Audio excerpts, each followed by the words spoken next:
जय हिंद मित्रांनो, एक्झाम जागरवर तुम्हा सर्वांचं पुन्हा एकदा स्वागत आहे.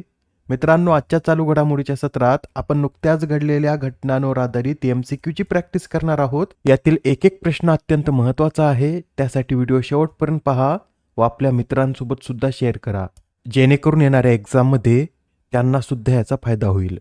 चला तर आजच्या सत्राला सुरुवात करूया. पहिला प्रश्न पहा. देशातील पहिले सरकारी AI क्लिनिक कोणत्या शहरात सुरू करण्यात आले? या प्रश्नाचं उत्तर आहे पर्याय क्रमांक 3, म्हणजेच देशातील पहिले सरकारी AI क्लिनिक हे ग्रेटर नोएडा या शहरात सुरू करण्यात आलं. आणि कोणत्या राज्यात असं जर विचारलं तर उत्तर प्रदेश या राज्यात हे क्लिनिक सुरू करण्यात आलं आहे. उत्तर प्रदेशमधील government institute of medical sciences येथे या AI क्लिनिकची सुरुवात करण्यात आली. या AI क्लिनिकचं उद्दिष्ट काय? तर AI आधारित आरोग्य सेवा स्टार्टअप्सना वास्तविक क्लिनिकल वातावरणात त्यांचे उपाय विकसित करण्याची, चाचणी करण्याची आणि प्रमाणित करण्याची संधी प्रदान करणे हे या AI क्लिनिकचं प्राथमिक उद्दिष्ट आहे. मित्रांनो, येणाऱ्या एक्झाममध्ये निश्चित हा प्रश्न विचारण्यात येईल, तर लक्षात ठेवा, देशातील पहिले सरकारी AI क्लिनिक हे ग्रेटर नोएडा या शहरात सुरू करण्यात आले. आता हा प्रश्न पहा काय म्हणतो. 3D प्रिंटिंग तंत्रज्ञानाचा वापर करून निर्माण करण्यात आलेले स्वयंचलित हवामान केंद्रे सर्वप्रथम कोणत्या शहरात स्थापन करण्यात येणार आहे? तर मित्रांनो, आता भारतीय शास्त्रज्ञांनी 3D प्रिंटिंग तंत्रज्ञानाचा वापर करून स्वयंचलित हवामान केंद्र निर्माण केली आहेत व प्रथम याची स्थापना दिल्ली या शहरात करण्यात येणार आहे. फेब्रुवारीपासून पहिल्या टप्प्याअंतर्गत सर्वप्रथम दिल्लीत याची स्थापना करण्यात येईल. त्यानंतर देशभरात असे केंद्र स्थापन केले जाणार आहेत. या AWSची निर्मिती मिशन मौसम अंतर्गत IITच्या नेतृत्वाखाली करण्यात आली आहे. मित्रांनो, याआधी ज्या प्रथमच घटना घडल्या त्या सुद्धा आपण रिवाईज करून घेऊया. तर पहा, पारंपरिक टपाल सेवा बंद करणारा पहिला देश हा डेन्मार्क ठरला आहे. विशेष कृत्रिम बुद्धिमत्ता संशोधन संस्था स्थापन करणारं भारतातील पहिलं राज्य गुजरात. रोलिंग बजेट लागू करण्याची घोषणा करणारे पहिलं राज्य मध्य प्रदेश. भारतातील पहिल्या आदिवासी स्वातंत्र्य सैनिकांच्या डिजिटल संग्रहालयाचं उद्घाटन हे छत्तीसगडमध्ये करण्यात आलं.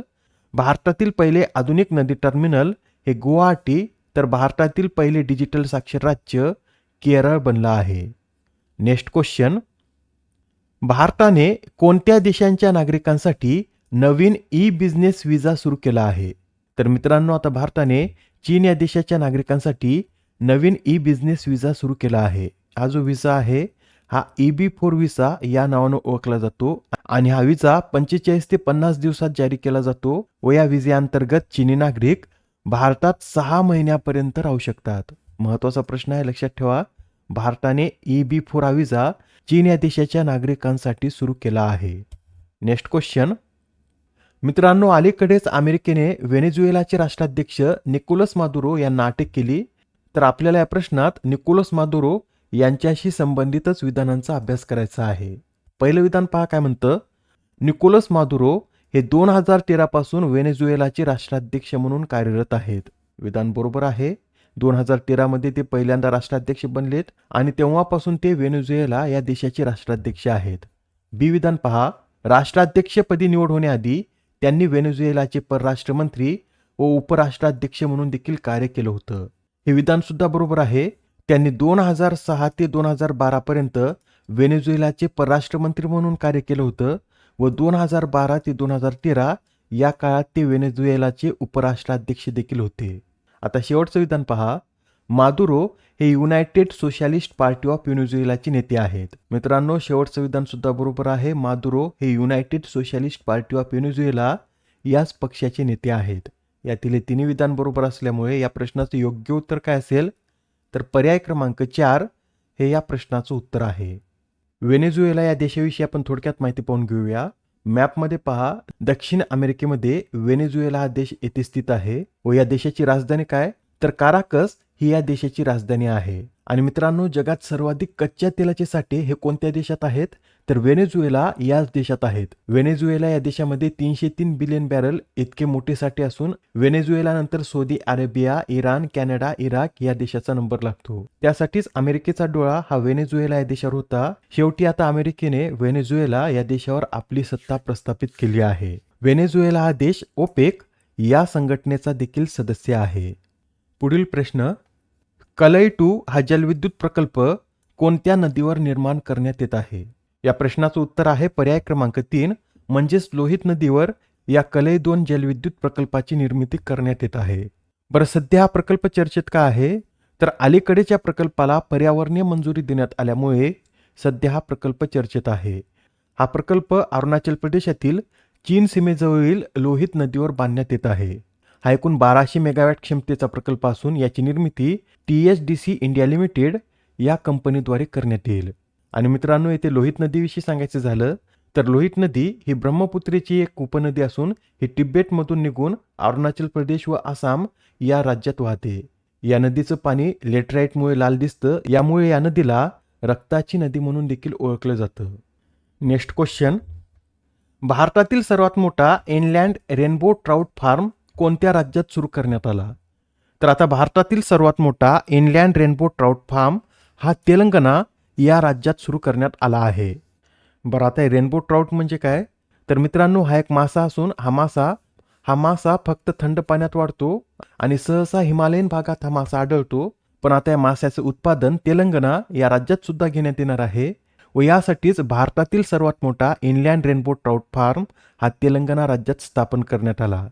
तेलंगणा राज्याविषयी माहिती सांगायची झाली तर तेलंगणा राज्याची स्थापना 2 जून 2014 मध्ये करण्यात आली. तेलंगणाची राजधानी हैदराबाद. तर सध्या राज्यपाल हे जिष्णुदेव वर्मा आहेत आणि तेलंगणाचे मुख्यमंत्री कोण? तर अनुमुला रेवंत रेड्डी हे सध्या तेलंगणाचे मुख्यमंत्री आहेत. आणि मित्रांनो, या राज्यात Mahavir Harina Vanasthali national park, Mrugavani national park व कासू ब्रह्मानंद रेड्डी नॅशनल पार्क हे 3 राष्ट्रीय उद्यान स्थित आहेत. आता निधन वार्ता पहा. मनोज कोठारी यांचे नुकतेच वयाच्या 67व्या वर्षी निधन झाले. तर ते कोणत्या खेळाशी संबंधित होते? तर हे जे मनोज कोठारी आहेत हे एक बिलियर्ड्स खेळाडू होते व नुकतंच आता त्यांचं वयाच्या 67व्या वर्षी निधन झालं. त्यांनी त्यांच्या बिलियर्ड्सच्या कारकिर्दीत एकूण 16 वेळा राज्य विजेतेपद पटकावलं. तर 1990 मध्ये त्यांनी विश्व विजेतेपद देखील पटकावलेलं आहे. त्यांना त्यांच्या खेळातील उत्तम कामगिरीसाठी 2005 मध्ये मेजर ध्यानचंद पुरस्कारानं गौरवण्यात आलं. तर गेल्याच वर्षी त्यांना billiards and snooker federation of इंडियानं जीवनगौरव पुरस्काराने देखील सन्मानित केलं होतं. आता हा प्रश्न पहा. राष्ट्रीय व्याघ्र संवर्धन प्राधिकरणाच्या आकडेवारीनुसार 2025 मध्ये भारतात एकूण किती वाघ मृत पावलेत?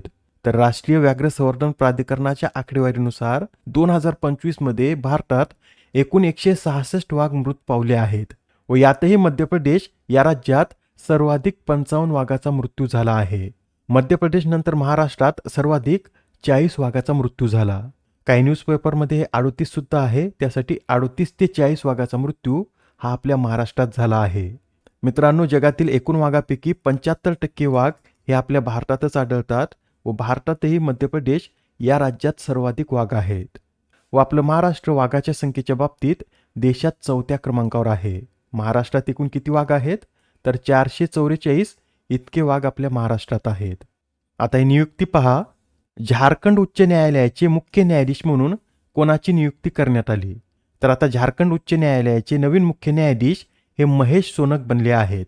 महेश सोनक हे मुंबई उच्च न्यायालयात न्यायाधीश म्हणून कार्यरत होते व आता त्यांना बढती देऊन झारखंड उच्च न्यायालयाचं मुख्य न्यायाधीश बनवण्यात आलं. मित्रांनो, सध्या झारखंड उच्च न्यायालयाचे मुख्य न्यायाधीश हे तरलोक सिंह चौहान आहेत. ते 8 जानेवारी रोजी निवृत्त होतील व त्यानंतर महेश सोनक हे झारखंड उच्च न्यायालयाचे मुख्य न्यायाधीश म्हणून पदभार स्वीकारतील. अलीकडेच आपण पाहिलं होतं की मेघालय उच्च न्यायालयाचे मुख्य न्यायाधीश या रेवती डेरे बनले आहेत. केरळ उच्च न्यायालयाचे मुख्य न्यायाधीश सोमेन सेन तर पाटणा उच्च न्यायालयाचे मुख्य न्यायाधीश हे संगम कुमार साहू बनले आहेत. आजच्या सत्रामधील शेवटचा प्रश्न पहा. दरवर्षी मराठी पत्रकार दिन कधी साजरा केला जातो? तर हा जो मराठी पत्रकार दिन आहे हा दरवर्षी 6 जानेवारी रोजी साजरा केला जातो. व दिवस 6 जानेवारी रोजीच का साजरा केला जातो? तर मित्रांनो, 6 जानेवारी 1832 या दिवशी बाळशास्त्री जांभेकर यांनी दर्पण हे वृत्तपत्र सुरू केलं होतं व याच्या स्मरणार्थच दरवर्षी महाराष्ट्रात 6 जानेवारी रोजी पत्रकार दिन साजरा केला जातो.